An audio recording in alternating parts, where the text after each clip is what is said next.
ओम शांति, ओम शांति, ओम शांति। 2 दिन से हम ये जो वृत्ति का रिट्रीट चल रहा है, कैसे आप वृत्ति से वृत्ति का परिवर्तन करेंगे। तो पहले से तो सुना था हमारा नीलम बहन से, और अशोक भाई का नाम मुझे पता नहीं था, लेकिन नीलम बहन जी ने बताए थे पहले।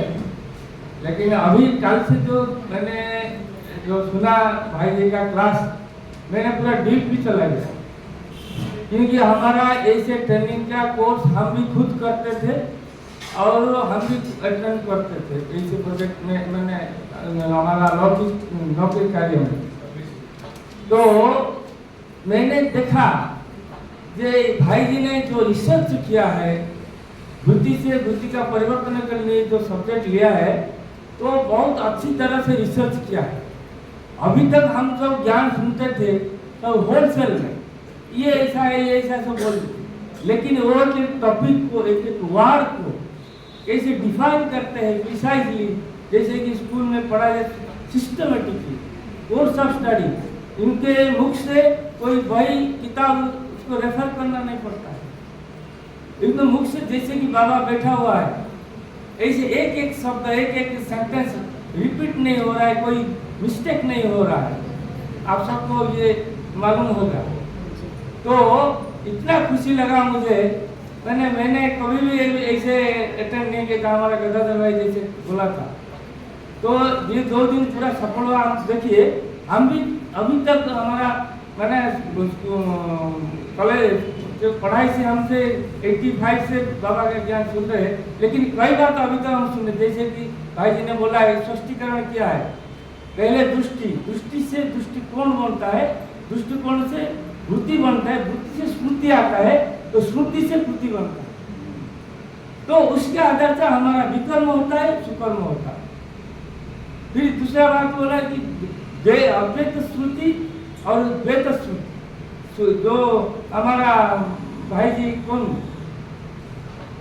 बड़ा भाई जगदीश भाई ने जो डिफाइन किया था, उसको एक्सप्लेन किया है। अद्वैत वृत्ति माना आत्मिक वृत्ति, आत्मिक वृत्ति माना भाई भाई का वृत्ति, द्वैत वृत्ति माना देह का वृत्ति। ये भी मालूम नहीं था, और ये डेफिनेशन पूरा मालूम पड़ा। तो ये सब जानने के बाद बहुत खुशी का अनुभव हो रहा था। और सभी ने जो बताया है, तो जो मैंने योग के समय सबको नींद आएगा, कैसे बैठेंगे, कैसे खाने के बाद कैसे योग करेंगे, नाश्ते के बाद कैसे सब ऐसे नींद में चला जाए। लेकिन देख रहा हूँ, मैं भी पूरा अलर्ट हुआ था। मैंने सोचा मैं खाने के बाद कभी नहीं बैठ सकता, लेकिन मुझे खुद ही आश्चर्य लगा। मैंने खाने के बाद शाम तक एक आँखी मैंने पता नहीं पड़ा, ऐसे मैं सुन रहा था। आफ्टरनून सेशन में जैसे मैंने हमारा क्या टॉपिक था, जो आत्मचिंतन का स्वाध्याय, स्वाध्याय के ऊपर जो डिफाइन किया, जो स्वाध्याय माने क्या, अध्ययन और अभ्यास। हम ऐसे सुनते थे, लेकिन अध्ययन माने क्या, information, just not knowledge gain. लेकिन जो अभ्यास करेंगे उसको लाइफ में आएगा। तो क्या अभ्यास करना है, स्वचिंतन, स्व लक्ष्य, स्व स्वास्थ्य और स्वरूप और स्वदर्शन। तो ये सब सिस्टमेटिक देखिए, ऐसे हापा जागले हम सब बोल रहे थे, भाई जी ने ऐसे बोला। हम 100 भाई बहन बैठे, कोई बैठता है हाँ ऐसे टाइम पास करने बैठे, हम तो बोला बोलने के लिए, बहन जी ने बोला है बैठ जाएंगे, टाइम 2 घंटा खत्म हो जाए, घर में चले जाए। तो ऐसे कई सोचते हैं, कई क्या सोचते हैं, लेकिन उसको पूरा सुनकर जीवन में ध्यान रखने के लिए 2-3% लिखिए। तो कितना स्टडी किया है, कितना रिसर्च किया है, वो मुझे पूरा कल महसूस हुआ। मैं पूरा टीट बाय टीट भाई जी को माना, एक वार्ड को क्या करता था, डायरी में नोट कर रहा था। तो आज भी जैसे ये तन मन धन के बारे में बोला है, सुनते होंगे आप, जो कैसे कोई दादी ने बोला है 10 रुपया डालो, आपको पैसा नहीं है, 10 रुपया डालो।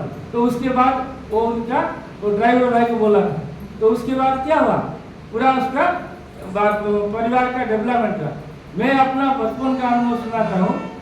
मैंने जो बरमपुर से पढ़ाई करता था उसी समय हमारा मंजू बहन थे, अभी सभी छोड़ दिए।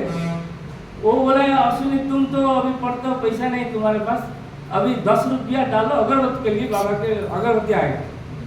तो मैंने सोचा ठीक है 10 रुपया मैंने रोज प्रतिमास में डालता था, लेकिन देखिए 10 रुपया आज हमारा जीवन को अभी तक लाया है। कहाँ 10 रुपया डाला था, अभी बाबा ने 7 साल के बाद जब रिटायर हुआ हमारा तनख्वाह 1 लाख था। तभी साल भर जीवन में जितना भी पैसा मिला आप लोग जानते हैं, बाबा की सेवा में सब लगा है, कुछ नहीं है मेरा, जो बाबा ने बोला है सब मेरा तेरा कर दिया। आप लोग जानते हैं, वो बात नहीं मैं बताता हूँ। तो इसीलिए कहने का भाव है, भाई ने जो बताया है बाबा को देने से वो बाबा सब संभालेगा। ये हमारा प्रैक्टिकल जीवन का अनुभव था, इसलिए आप सबको बताया कि कैसे 10 रुपया भी सारा जीवन को हमको संभाला। इसीलिए वहाँ भी अभी वो नाटक इधर नहीं कर रहा था, हमारा बरमपुर में जब थे एक टंका का नाटक बना था मैंने, कि कैसे लोग पैसे टंका होने से, किसके पास बहुत ज़्यादा होने से उसका भाव कैसा होता है, किसके भाव कुछ नहीं होता से उनका ड्रेस कैसे होता है, और उसका किसका मिल जाता है खुशी हो जाता है। इसलिए वो मुझे ड्रामा करते थे, वो मुझे बोल रहे थे टंका भाई आया है लेकिन वो टंका देखिए बाबा के नाम से वो बोल रहे थे, अभी बाबा कैसे टंका दिया, कैसे सब उधर बाबा की सेवा में लगा, और सोचने से मुझे बाबा को कितना धन्यवाद दूंगा, कितना धन्यवाद दूंगा, वो भी मैंने कम होगा।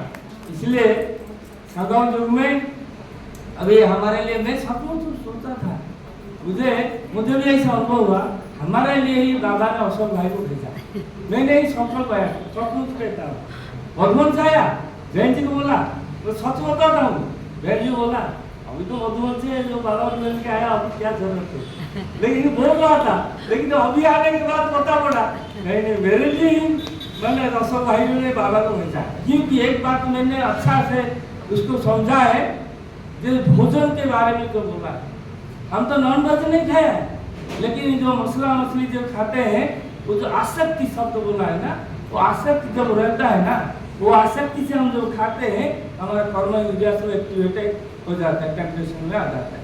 वो हमारा कर्म इंद्रियों को टेम्पटेड करके हमारा विकर्म करता है, आँख से, हाथ से, पाँव से, मुख से, ये सब विकर्म हो जाता है, जो है कि हमारा माइनस मार्किंग पुण्य का खाता माइनस होता है।